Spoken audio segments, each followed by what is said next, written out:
drawn from mission reports, pilot debriefings, and archival records from the 8th Air Force. This account reconstructs how the P-51 Mustang transformed long-range escort operations over Europe.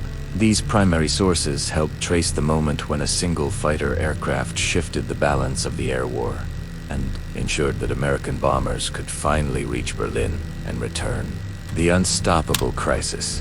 By mid-1943, the skies over Europe had become a graveyard for American heavy bombers. The daylight bombing doctrine, the idea that tight formations of B-17s and B-24s could penetrate enemy airspace without fighter protection, was collapsing in real time. Oberschweinfurt, Regensburg, and Bremen.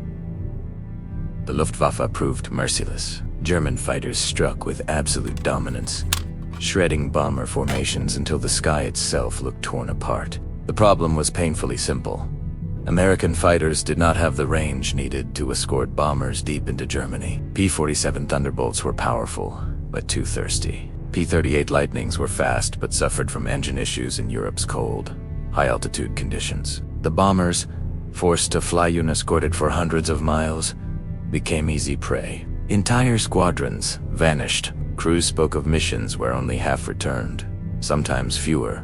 The morale of the 8th Air Force was deteriorating, and the strategic bombing campaign was at risk of complete failure. Washington feared that without dominance in the air, the invasion of Europe itself could be jeopardized. It was in this moment of desperation that the Allies stumbled upon an aircraft most American generals barely considered important.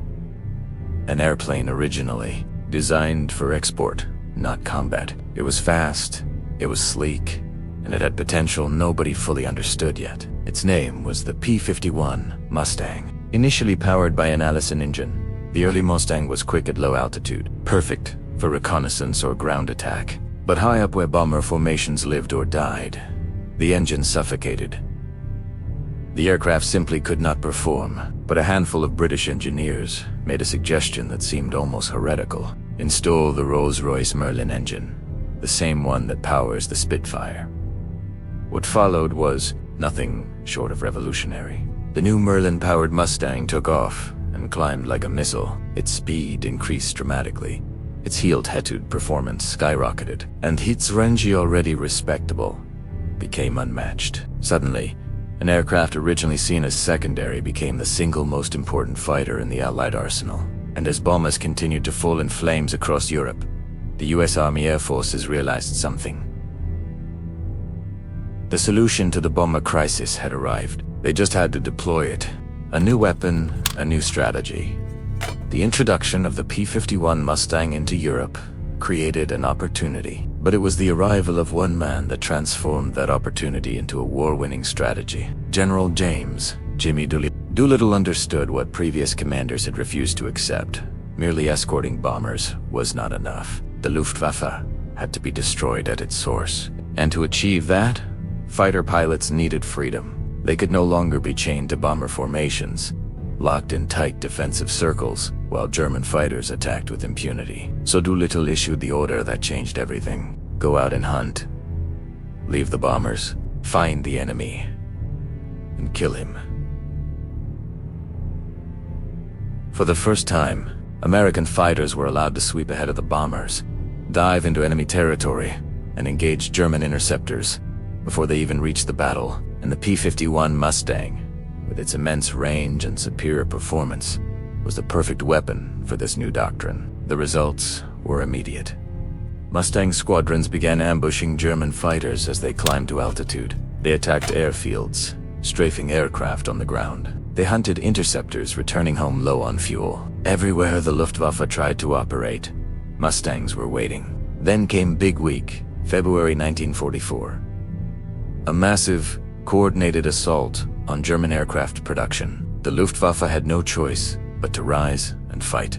And when they did, the Mustangs tore into them with overwhelming force. FW 190 segundos, BF 109 segundos, and even Elite Gruppen found themselves outmatched. American pilots reported duels where entire German formations collapsed before they could maneuver. The Luftwaffe was losing not just aircraft, but experienced pilots, the irreplaceable core of its air power.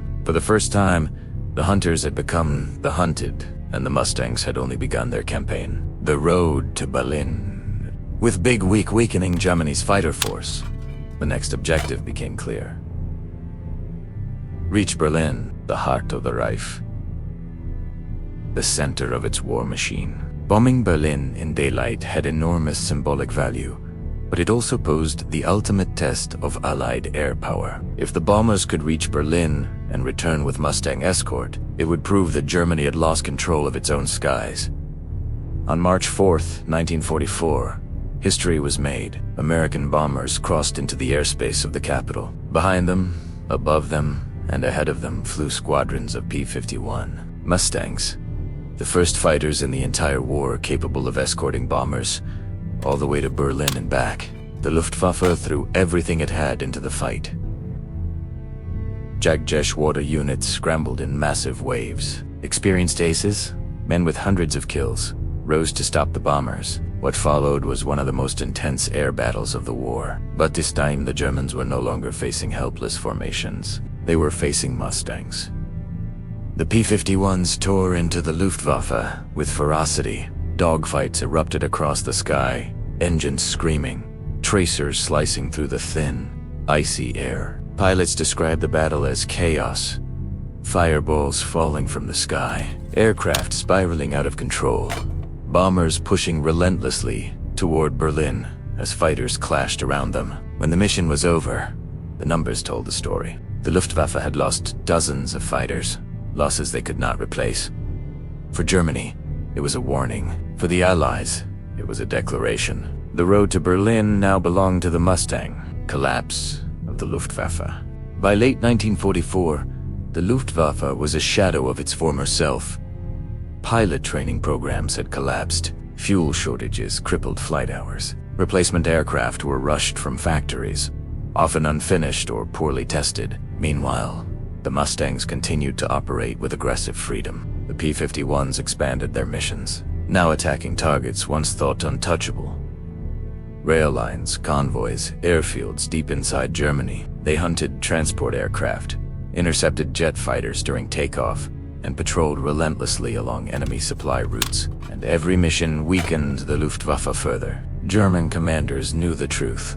If a fighter unit took to the air, it could be wiped out in a single afternoon. By early 1945, air superiority had become air supremacy. The Allies ruled the skies so completely that bomber losses dropped to historic lows. The strategic bombing campaign could now operate day after day with devastating consistency.